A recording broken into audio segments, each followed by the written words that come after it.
Bueno, nuestra primera presentación del día de hoy es de Artyom. Él hace parte del movimiento de objeción de conciencia en Rusia, una organización sin ánimo de lucro que desde el 2013 ha ayudado a personas de Rusia a evitar el servicio militar.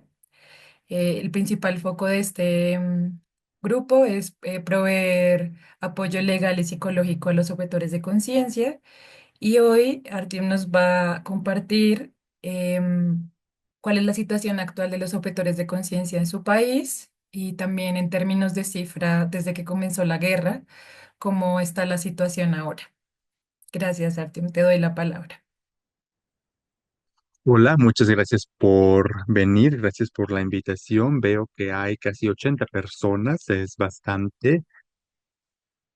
También acabo de compartir mi contacto en el chat en caso de que les interese. Ahí pueden ver mi correo personal y el corporativo también. Mi nombre es Artyom Kliga, soy abogado de Rusia desde 2018. Disculpen. Desde 2018 he trabajado en derecho constitucional, municipal, electoral, militar.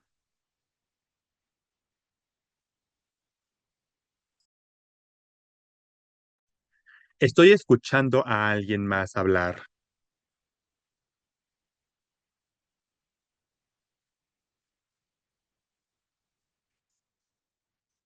Todas y todos pueden asegurarse, por favor, de apagar su micrófono, excepto Artem. Creo que ya está todo bien. Desde 2022 me fui de Rusia a Uzbekistán. Eso fue posible gracias a la movilización y porque las fuerzas militares y la policía querían que yo formara parte de la guerra en Ucrania. De 2020 a 2022 yo trabajé como representante de la sociedad civil en una comisión de conscripción en Moscú, en un consejo local en Rusia, y fue posible establecer un contrato con decisiones en contra de este reclutamiento. De esta manera, ayudamos a los objetores de conciencia a defender sus derechos ante los tribunales. En 2022, cuando ya había iniciado la movilización en Rusia, la guerra en Ucrania, las autoridades rusas quisieron llamarme a las filas, pero gracias a lo que hice, estoy aquí y puedo seguir con mi trabajo como objetor de conciencia. Vamos a hablar del tema. Me gustaría hablar un poco de 2024, ya que fue un año muy importante cuando vimos por primera vez ese reclutamiento al servicio militar en Rusia, que no solamente podía ser un servicio de un año, sino que podía ser un servicio en el que uno podría enfrentarse literalmente a la muerte. En 2022, 2023, muchas autoridades y tribunales de Europa redactaron decisiones judiciales sobre el reclutamiento ruso por un año, incluso con la guerra entre Rusia y Ucrania. eh, Solo era un año, solo ese servicio sin ningún riesgo. Sin embargo, en agosto de 2024 aumentó el nivel de la guerra, vimos la zona de guerra en el territorio ruso, y debido al gobierno ruso, a las autoridades que empezaron a utilizar a estos reclutas en el conflicto, a estos conscriptos de Rusia, y de diferentes regiones, y empezaron a transportarlos de una región hacia Kursk o hacia Bryansk o hacia otras regiones cerca de la frontera. Asimismo, cambiaron la legislación y era posible enviar conscriptos a la frontera. Por ejemplo, era posible y toda la frontera Rusia estaba bajo el control del Servicio Federal de Seguridad. Después realizaron nuevos cambios, implementaron nuevos elementos en la legislación y desde 2024 es posible estar como conscripto sirviendo en la frontera rusa.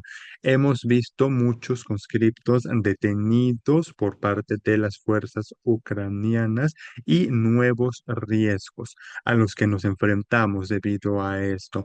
Recibimos muchos mensajes de padres de familia, de conscriptos, nos dicen que viven muchísima opresión para firmar un contrato militar, el cual es un documento especial que se puede firmar en el que ya se dice que no eres conscripto, sino como una persona de servicio profesional. Entonces, los rusos dicen, no, no estamos utilizando conscriptos, estamos utilizando un ejército profesional. Lo que no están diciendo es que los jóvenes están viviendo esta opresión para servir en las unidades militares, no solamente en la región de Kursk, sino en otras regiones también, y entonces ven toda esta opresión y se está añadiendo más y más personas a la guerra. Me gustaría llamar su atención a la situación de la movilización también, puesto que con mucha frecuencia me ven en decisiones judiciales, en oficinas de migración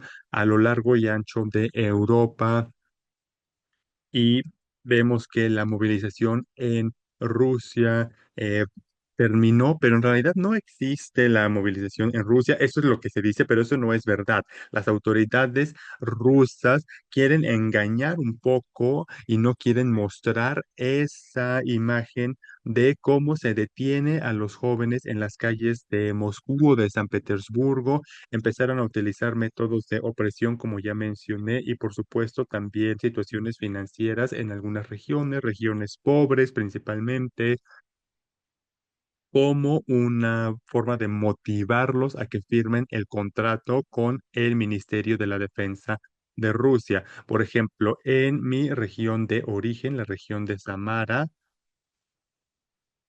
de donde yo vengo, las autoridades les prometieron 3.600.000 rublos, que son como 36.000 euros, únicamente por firmar el contrato. Es un pago único de una sola vez por firmar el contrato y después les prometen 2.000 euros al mes para una persona de mi región, la región de Samara, para que firmen ese contrato. Para que lo entiendan un poco mejor, el salario en mi región es aproximadamente de 200 a 300 euros al mes. Y para algunos hombres, sobre todo los que tienen hijos, pues esto para que se den una idea, ¿no? De esa opción, entre comillas, de firmar el contrato. Pero por supuesto no se trata solo del dinero. Las autoridades rusas empezaron a mentir mucho también en su publicidad, todo lo que estaban difundiendo por todo el país. Por ejemplo, la posición que tienen es que se sirve, según este contrato, no en la zona de guerra, sino en las unidades militares en Rusia, como si fuera un trabajo normal, como una persona del ejército profesional en Alemania o Estados Unidos, donde en realidad no hay nada sobre la guerra. Y debido a esto, muchas personas pensaban que no se trataba de la guerra en sí y por eso es que firmaron. El tercer grupo que quisiera mencionar en este caso es el grupo de migrantes, de extranjeros en Rusia que reciben mucha opresión para firmar ese contrato, puesto que a veces hay barreras lingüísticas y no entienden cómo defender sus derechos de manera adecuada. Y por supuesto, las autoridades rusas entienden que este grupo que le pueden ofrecer dinero o ciudadanía y debido a esto, en 2024 Vladimir Putin firmó un decreto que volvió muy fácil el procedimiento para obtener la ciudadanía rusa. Si eres ciudadano alemán y firmas ese contrato con el ejército por un mínimo de un año, puedes obtener la ciudadanía rusa sin ningún requisito del tiempo que tienes que vivir en el país o los antecedentes o el idioma. Entonces se hizo para personas extranjeras de repúblicas o de personas que viajan a Rusia por dinero, principalmente de las ex repúblicas soviéticas. También tengo algunas cifras para que entiendan la situación de la objeción de conciencia. No es muy popular, sin embargo, a final de 2024 hemos visto que en Rusia hay 15.000 casos penales por objeción de conciencia. Todos esos casos entre militares que ahora están en la zona de guerra. Y también tenemos 12.000 decisiones penales en donde a los hombres se les envía a prisión. En 2024, el gobierno ruso decidió que no era muy útil enviar a todos los hombres a la cárcel, entonces los sacaron durante el periodo de investigación, es decir, mientras ese periodo de investigación, las autoridades tratan de llevarte a la zona militar.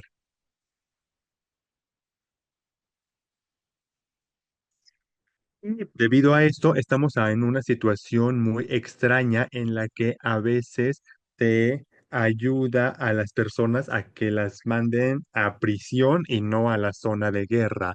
También me gustaría mencionar algunas cifras sobre los desertores, únicamente sobre los desertores que se pusieron en contacto con nuestra organización. Aproximadamente 150 personas en Armenia. Aquí hablo únicamente de las personas que se comunicaron con nuestra organización, que recibieron la información y tuvieron el valor de comunicarse con organizaciones extranjeras. Nuestra organización tiene la etiqueta de agente extranjero y por supuesto no estamos solos, estamos también con otras organizaciones que trabajan con desertores y objetores de conciencia. Entonces, bueno, estas fueron las cifras y la situación actual. Si tienen alguna pregunta, con mucho gusto puedo responderles, ya sea en el chat o de manera verbal. Gracias.